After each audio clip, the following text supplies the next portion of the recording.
The music was playing. The celebrity guests at Madison Square Garden were celebrating. I mean, immersed in the kind of joy that really only a billionaire pop star's wedding can buy. Right. The ultimate VIP room. Exactly. But across the room, a single glass of alcohol was about to just completely shatter a 7-year Hollywood narrative. The cameras flashed, the crowd froze, and just like that, well, Hollywood had a new obsession. Welcome to StarScope Report. Join Jordan and Jamie as they uncover Hollywood drama, music industry shakeups, and viral influencer scandals. From red carpet surprises to social media controversies, we dive deep into the stories behind the fame. It is definitely a story today. Oh, it really is. Because think about what it actually takes to completely rewire a public image, you know? Like for years, we have watched this absolute masterclass in celebrity redemption. A total PR triumph, honestly. Yeah, but today our mission is to unpack a headline that disrupted all of that carefully built goodwill. And the headline is, Brad Pitt makes a surprising decision years after Angelina Jolie split. Such a loaded title. It is, and we are looking at a massive stack of sources today to get to the bottom of this deep dive.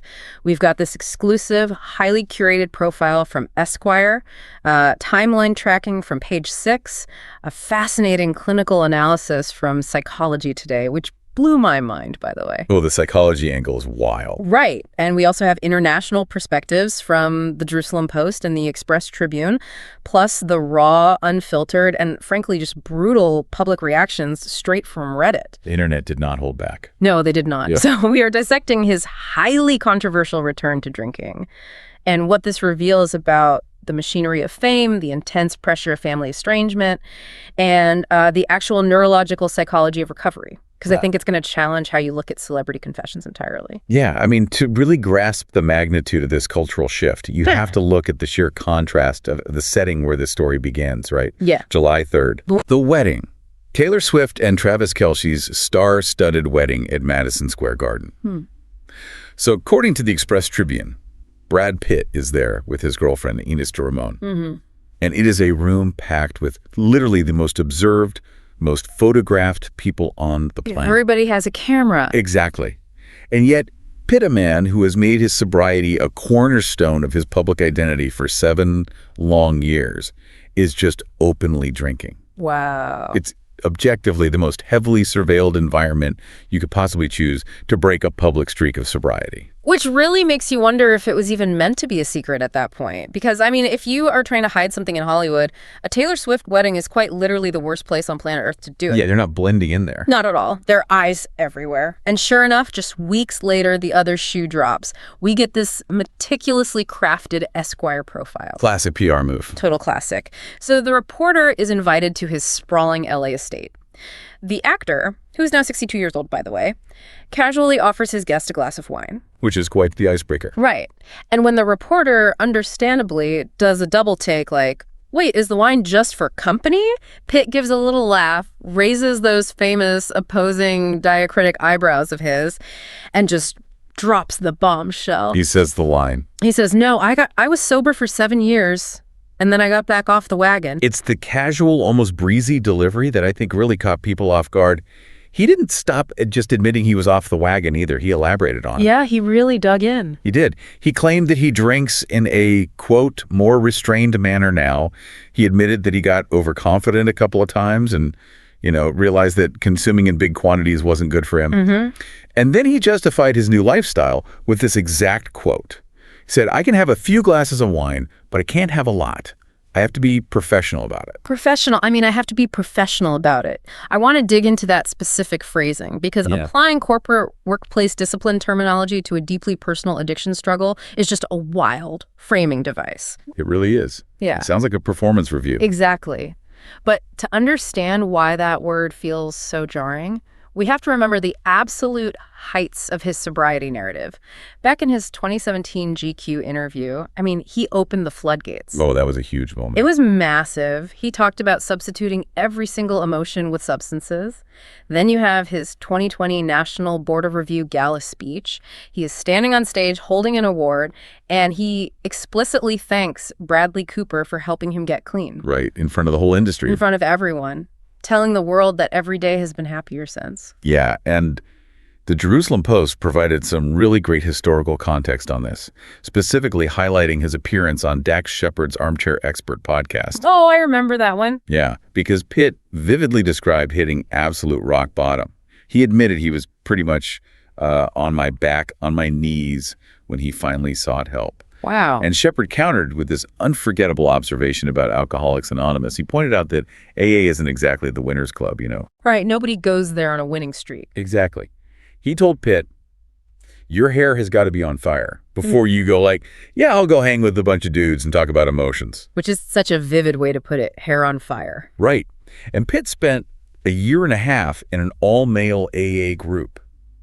I mean, that is an intense, immersive commitment to the total abstinence model. It really is. So when a guy who literally had his hair on fire suddenly says he's just going to be professional about sipping wine at his LA estate, I mean, we have to look at the machinery operating behind the scenes. A Hollywood PR machine. Always. Because I am reading this Esquire interview not as this sudden burst of vulnerable transparency, but as a highly calculated preemptive strike. Well, 100%. If you look at the calendar, it makes perfect sense. He is starring in The Adventures of Cliff Booth, right? This massive new Netflix film where he reprises his iconic stuntman role. Which everyone is highly anticipating. Exactly. It's hitting IMAX on November 25th for a 2-week exclusive run before dropping on Netflix on December 23rd. The holiday release. Right, prime real estate.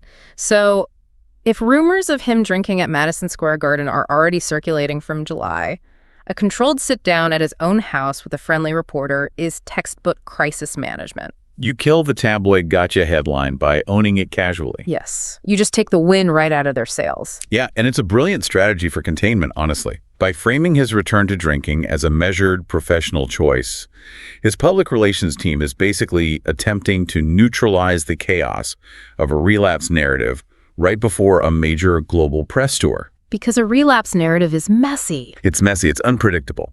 They want the public to view this as a sophisticated lifestyle adjustment rather than a tragic loss of control. But see, PR strategies only work if the public is actually willing to buy what you're selling.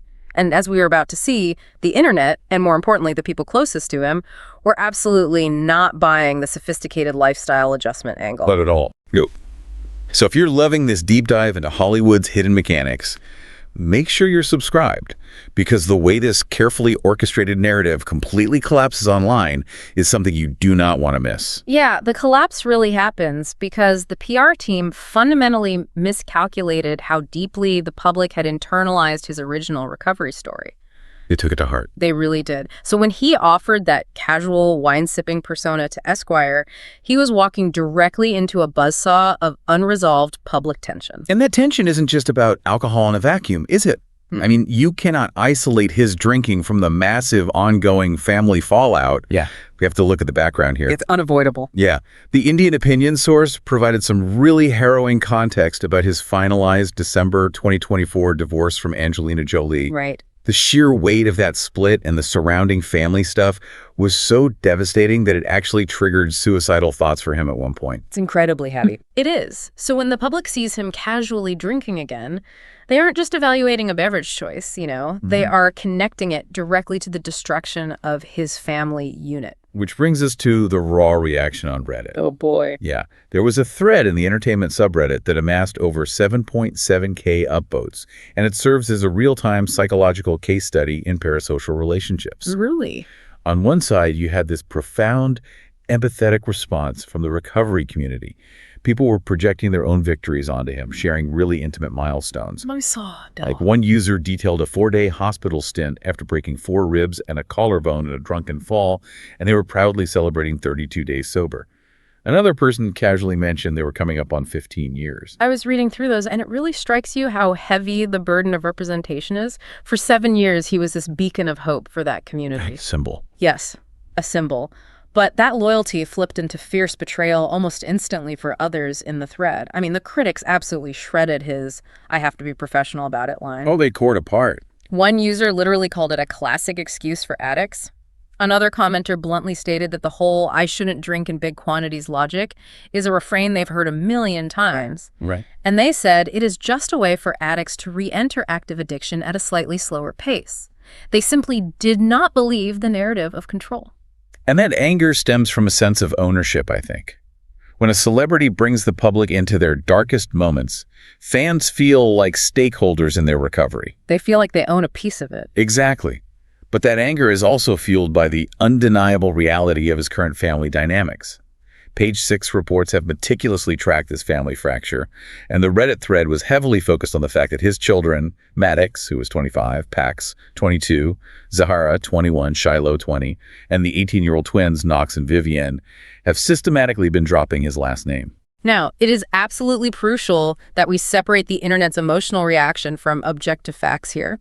Reddit was hyper-focused on the severe allegations stemming from the 2016 plane incident and the subsequent FBI investigation that basically initiated the divorce. Right, which was everywhere in those comments. It was. And to be clear, we are simply reporting on this online discourse rather than weighing in on or endorsing those specific allegations.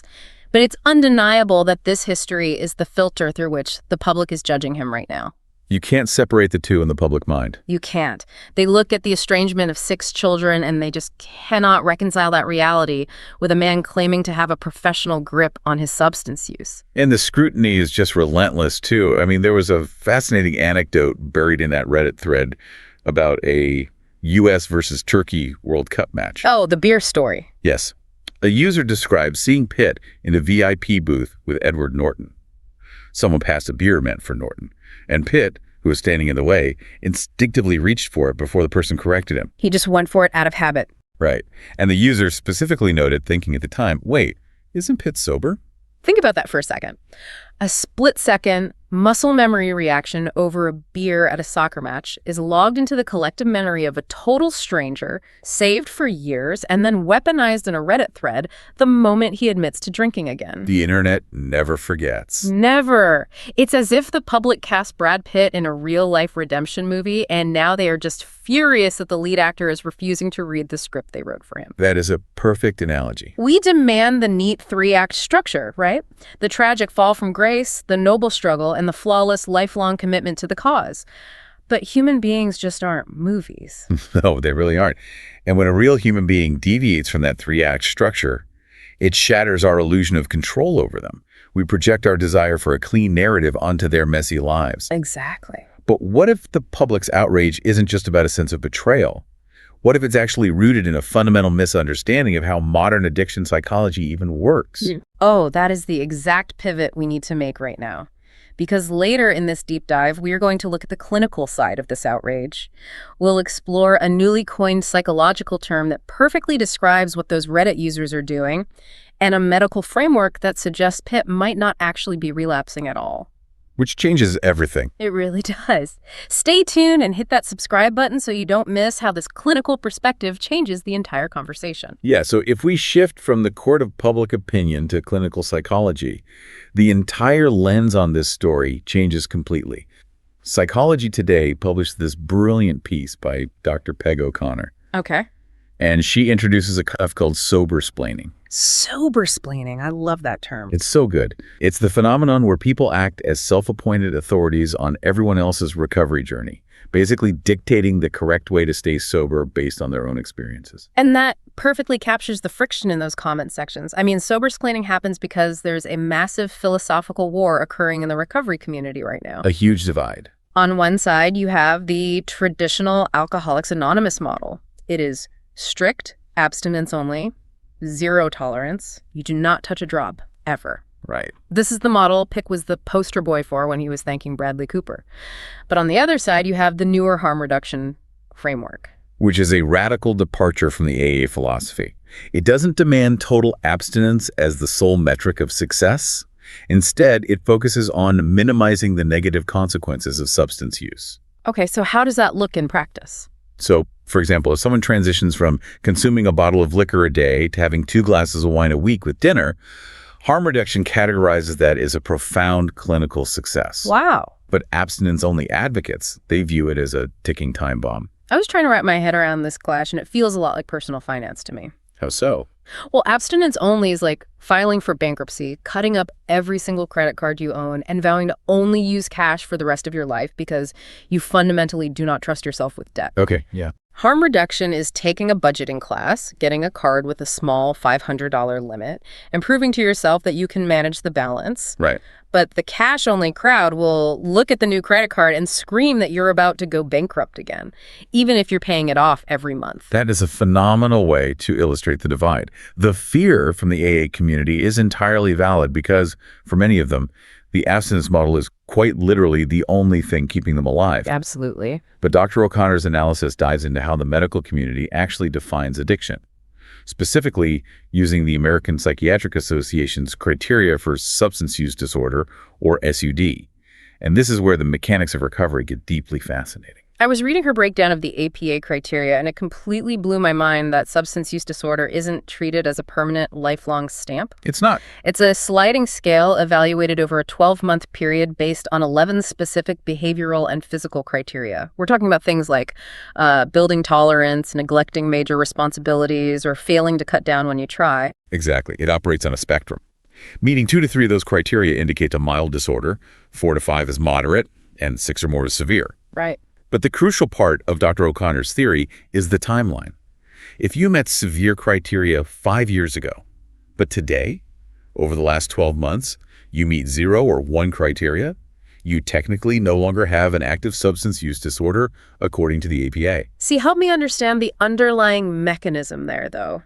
Because we're culturally taught that addiction alters brain chemistry permanently. Like that once you cross that line, you can never, ever go back to casual consumption. That's the popular belief, yes. So how does someone's neurological profile just drop below those criteria so they can suddenly have a professional glass of wine without triggering a total downward spiral? Well, it comes down to neuroplasticity and the reshaping of behavioral triggers over long periods of abstinence.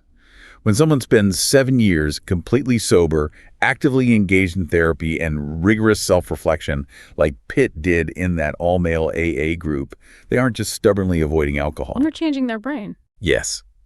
They are physically rewiring their brain's reward pathways. They develop new, healthier coping mechanisms for stress and trauma that don't rely on the immediate dopamine hits from substances. So by the time they reintroduce the substance years later, the brain isn't automatically defaulting to the old destructive pathways because the new neural pathways they built during sobriety are actually stronger. Precisely. Now, for some individuals, and it's important to note this is still heavily debated in the psychiatric community, that prolonged period of abstinence heals the prefrontal cortex's executive control, just enough that they can engage in harm reduction safely. They get their control back. They can monitor their intake. Under this strict clinical definition, Pitt isn't necessarily relapsing if he no longer meets the criteria for a disorder. He is simply engaging in a different phase of recovery. But that medical nuance is completely lost on a public that feels they were promised one specific, unshakable version of him, which brings up a really tough reality about celebrity advocacy. It really does. Think about this for a second. If you watch a celebrity use their massive platform to champion a specific recovery program, do they owe it to the public to stay in it forever? That's the big question. It feels like an impossible standard. I mean, they didn't ask to be a medical professional or a lifelong guru, right? They were just trying to survive their own life at that moment in time. It reveals a deeply ingrained paradox in how society consumes trauma. Yeah. We constantly demand total authenticity from our public figures. We beg them to drop the PR facade, to show us their scars, and to admit when they are on their knees. We want the gritty truth. Exactly. We celebrate them for being brave enough to share their darkest moment. Right. But the second they show us a scar that isn't healing exactly the way we want it to, we attack them for it. We want the vulnerability, but only on our terms. Pitt bared his soul. He did the work. But when his real, messy, evolving life diverged from the pristine recovery narrative we had assigned him, society chose to punish him rather than try to understand the nuance of his new baseline. It really leaves you wondering, does the media and do we as an audience actually want honesty from the people we idolize?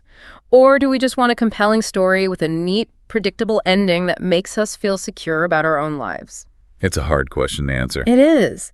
Think about that the next time a public figure falls off the pedestal we built for them.